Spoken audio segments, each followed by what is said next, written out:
Hi everybody, how are you? Great. So today we're going to talk about using a story map to create a plan for writing your own personal narrative. So if you remember yesterday, we talked about personal narratives. What is a personal narrative? Does anybody know? Adrielle. Yep, it's a story about an event that happened in your life. That's right. It's kind of like a little story about you. So we're going to be writing our own personal narratives, but first we're going to have to come up with a plan, because if you don't come up with a plan before writing, your writing might be all out of order, it might not make sense, right? So remember, there were 5 elements of a narrative that we talked about. Does anybody remember what they are? What are the 5 essential parts of every narrative? You're right, Adrielle. I do have them written on the board. You're right. You want to tell me what they are? Setting, right? It has to be like a certain place and time. Characters. They always have to have at least what? One character. What's the primary character called? The main character. The beginning, middle, and an end. And why is it important to have a beginning, middle, and end? Why is it important to have them in this order? Does anybody know? Ellie Mae. Right. They have to be in a special order. What comes first, next, and last, beginning, middle, end, so it makes sense. If you put the end before the beginning, would a reader of a narrative understand what's going on? No, it wouldn't make any sense at all. You're right. So that's why it's very important that we put events in order, which is one reason why we need to make a map to plan for our writing. All right, so Susan, if you wouldn't mind handing one of these out to everybody in the class. Okay, Susan's going to be giving you this worksheet. It's a story map worksheet. It's called the Relatives Came Story Map. And on the story map, there's a spot for setting, characters, beginning, middle, end. Each of the elements we just talked about. I'm going to read a book to you called The Relatives Came. And while I'm reading this book, I would like you to think about the setting, the characters, and the events that take place. And I would like you to fill out your copy of the story map. And then we're going to go over this together as a class, okay? All right. Does anybody have any questions? No, and you know what? There could be different aspects of settings that everybody writes down, different characters that you put down, a different beginning, middle, end. And that's okay. Everybody's story map is going to look a little bit different, okay? I just want you to put your thoughts down, and then we're going to go over it. Okay, let me get a chair here. Okay, so this is a book called The Relatives Came. Has anybody seen this book before? Ellie Mae, you've read this? You've seen it? Oh, okay, your sister has it. Cool, but you haven't read it. Okay, well, it's a good story. I think you guys are going to enjoy it. Especially with Thanksgiving coming up, you'll see that I know some of you might have relatives come over for Thanksgiving, or maybe you travel to their homes for either Thanksgiving or other holidays. So you'll probably be able to relate to some things in the book. So this is written by Cynthia Rylant, illustrated by Stephen Gamel.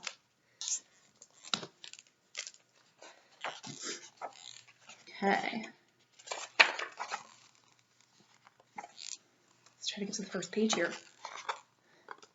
It was in the summer of the year when the relatives came. They came up from Virginia, setting, Virginia. They left when their grapes were nearly purple enough to pick, but not quite.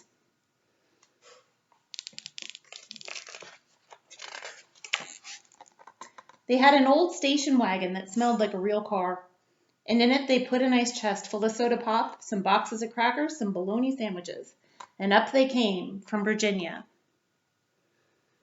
This might be part of the beginning. They left at 4 in the morning when it was still dark. before even the birds were awake. They drove all day long and into the night, and while they traveled along, they looked at the strange houses and different mountains that they thought about their almost purple grapes back home. They thought about Virginia, but they thought about us too, waiting for them. So they drank up all their pop, ate up all their crackers, traveled up all those miles until finally they pulled into our yard. Is this still the beginning? I don't know. Then it was hugging time. Talk about hugging. Those relatives just passed us all around their car, pulling us against their wrinkled Virginia clothes, crying sometimes. They hugged us for hours. Have you ever hugged your family for hours? No, me neither. Maybe some minutes, but not hours. They must be really happy to see each other, though, which is good. And it was into the house, and then it was into the house, and so much laughing and shining faces and hugging in the doorways. You'd have to go through at least 4 different hugs to get from the kitchen to the front room. Those relatives. Wow, I can see them all hugging in each of the windows. Finally, after a big supper, 2 or 3 times around until we all got a turn at the table, there was a quiet talk, and we were in 2s and 3s through the house. It's a lot of people in one house. When you get together with your family, do you have like big families so a lot of people get together? Some of you do, some of you don't. Yeah. The relatives weren't particular about beds, which was good since there weren't any extras. So a few squeezed in with us, and the rest slept on the floor, some with their arms thrown over the closest person, some with an arm across one person and a leg across the other. It was different, going to sleep with all that new breathing in the house. I bet their breathing was loud. Do you think anybody snored? I bet some of them did. What's that, Ellie Mae? Your dad snores? Does he? Does he keep you up? Sometimes. The relatives stayed for weeks and weeks. They helped us tend the garden. They fixed any broken things they could find. I'm kind of thinking this is still like the middle of the story. What do you guys think? Yeah, you're writing down? Okay. They ate up all our strawberries and melons. They promised we could eat up all their grapes and peaches when we came to Virginia.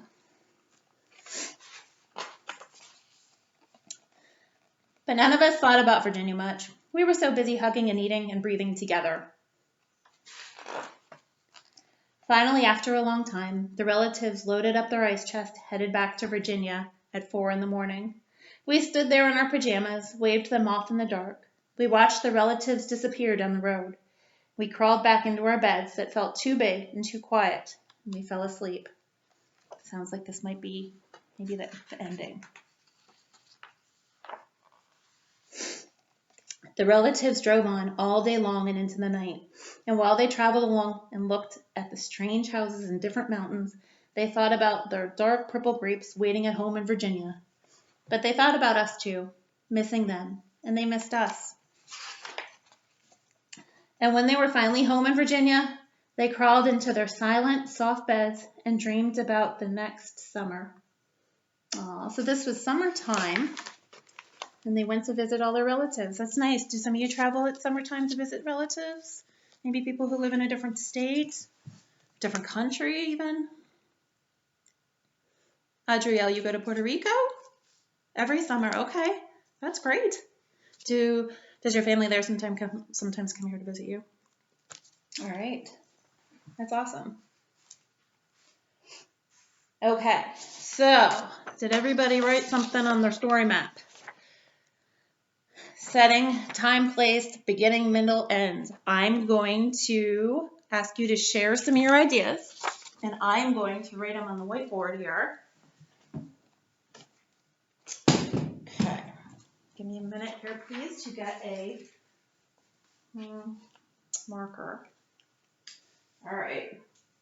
So, setting. Setting is the time or place. So, what do you guys think the setting was? Setting, what do you have on your story maps? Setting, Virginia. Very good, Ellie Mae.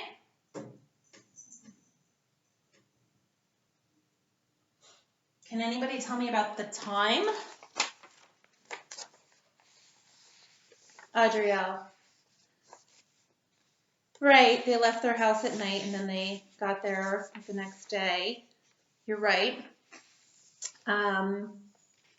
What about maybe time of year? Was it winter and snowing? Was it cold? Was it fall? It was summer. Right. So let's write down summer. Summertime. Okay. Now characters. What did you guys write in your story maps for characters? Relatives. They were all relatives. A lot of relatives. It seems like they had a lot of fun together. Can you tell me anything about the relatives, like characteristics of them? They love to hug. Yes. Hug. Ellie Mae, loud breathing. Yeah. Maybe snoring. What else can you tell me about them? Were they happy? Were they sad? They were very happy. Okay, now think about the events that took place, beginning, middle, end. What do you guys have on your story maps? So the beginning of the story, what happened in the beginning of the book? Does anybody remember? They left Virginia, right? Wasn't it early in the morning? Does anybody have it written down? Matthew. 4 a.m. So they left Virginia. I'm going to abbreviate Virginia. What's the abbreviation for Virginia? VA. You got it. Left VA, 4 a.m. What else can we put that happened at the beginning? Ellie Mae. They were in a rainbow-colored station wagon. You remember that? I know. That was a cool-looking station wagon. Rainbow. I'm going to just put rainbow wagon since we have a very small board here and we could run out of space, but we know what it means, right? What else happened in the beginning? They arrived at their relative's home. Yep. Arrived at relatives.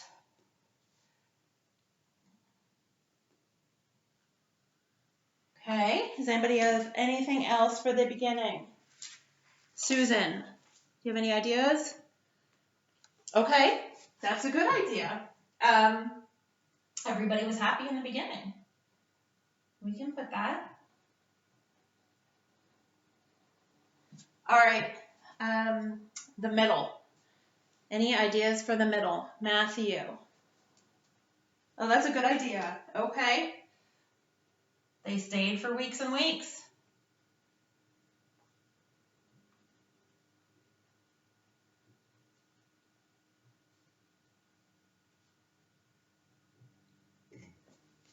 And they were laughing and hugging. What else did they do in the middle? A lot of grapes, cantaloupes, eating.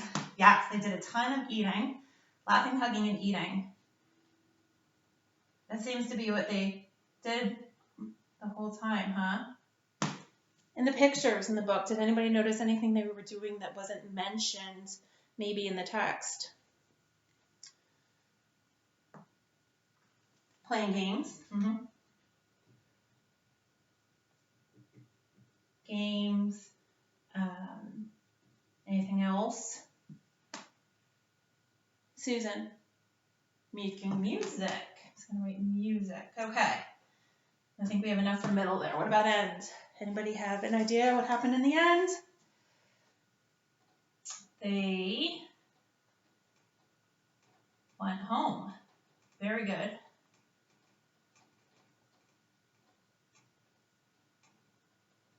Okay.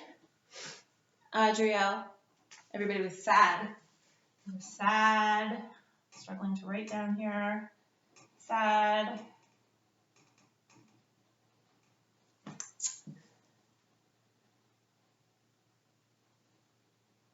Anybody else?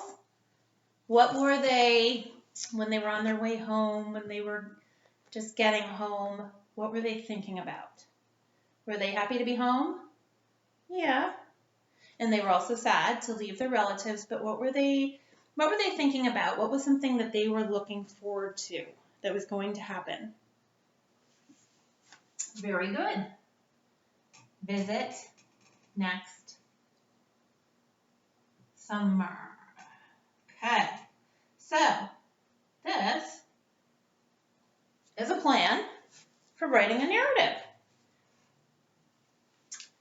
So we could make a story using this. That, of course, would be very similar to the book we just read because it's based on the book, but it's going to be a little different. So how can we make a story? Let's see.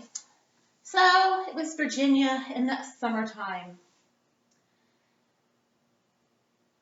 They were going to visit their relatives. They left Virginia at 4 a.m. in a rainbow station wagon.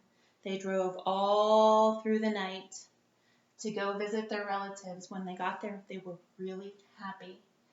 They stayed with their relatives for weeks and weeks, laughing and hugging, eating, playing games, making music. When they went home, they were very sad, but they were looking forward to seeing them again next summer. So there you go. There's a simple story based on our story map. So what we are going to do next is you guys are going to create your own story map. Now we're running out of time today, so you're going to work on this tomorrow. Now, do you guys have any questions about the idea of a story map? Did you have any trouble when you were filling yours out? You're right, Ellie Mae. So sometimes, like for creating a story map based on a book that was already written, sometimes it might be helpful to, like we made our map, but maybe read it again. Then you could fill in some details because you didn't always know where the beginning ended, where the middle was, where the ending started because you hadn't read the book before, right? If you hadn't heard the story before, it's harder to fill it out. So right, it might be helpful to read it again. But when you're writing your own, at least you have your own ideas. You're making the story up. So that might help you when you're making up your own story map because you won't be using somebody else's story. So what we're going to do tomorrow in class is we are going to do another story map, but instead of it being based on a book, you're going to write your own. So I'd like you guys to think about, for homework tonight, think about a certain event in your life that you would like to write about. It could be going to visit relatives. It could be a summer vacation. It could be just one day in your life, maybe a day at school. Maybe you went to a sporting event. Maybe you were involved. Maybe you played in a sporting game, event. You can write about anything that you want like that. If there's a favorite holiday you have that you celebrate, maybe one of them that you just remember for some reason that was more special than the others. But you want to make sure it's just, you could write, it could be like a couple hours of your life, a day of your life, a week of your life, but I wouldn't go much longer than that because you want it to be like a little snapshot of a special event that happened to you. Anything that you feel comfortable sharing is fine. So think about what you want to write about. Think about setting, characters, beginning, middle, end. And then what we're going to do is tomorrow in class, we're going to fill this out. And then you are going to write a narrative, okay, based on that story map that you create. And I'm also going to share with you a story map that I made based on something that happened to me. All right, you guys did great today. Do you have any questions or no? We're going to talk about it more tomorrow, okay? All right, you guys have a good rest of your day, and I'll see you all tomorrow. Okay, bye.